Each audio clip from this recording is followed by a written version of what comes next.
Once upon a time there was a quiet little village. It was a great place to live except for one problem. The village had no water unless it rained. To solve this problem once and for all, the village elders decided to put out a bid for a contract to have water delivered to the village on a daily basis. 2 people volunteered to take on the task and the elders awarded the contract to both of them. They felt that a little competition would keep prices low and ensure a backup supply of water. The first of the 2 people who won the contract, Ed, immediately ran out, bought 2 galvanized steel buckets and began running back and forth along the route to the lake, which was about a mile away. He immediately began making money as he laboured morning to dusk, hauling water from the lake with his 2 buckets. He would empty them into the large concrete holding tank that the village had built. Each morning he had to get up before the rest of the village awoke to make sure there was enough water for the village when it wanted it. It was hard work, but he was very happy to be making money and for having one of the 2 exclusive contracts for this business. The second winning contractor, Bill, disappeared for a while. He was not seen for months, which made Ed very happy since he had no competition. Ed was making all the money.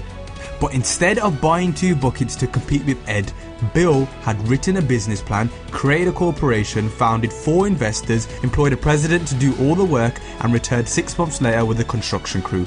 Within a whole year, his team had built a large volume stainless steel pipeline which connected the village to the lake. At the grand opening celebration, Bill announced that his water was much cleaner than Ed's water.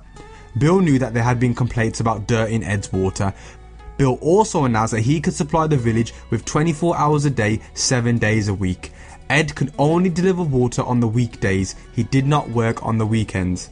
Then Bill announced that he would charge 75% less than Ed did for this higher quality and more reliable source of water. The village cheered and ran immediately to start using Bill's pipeline.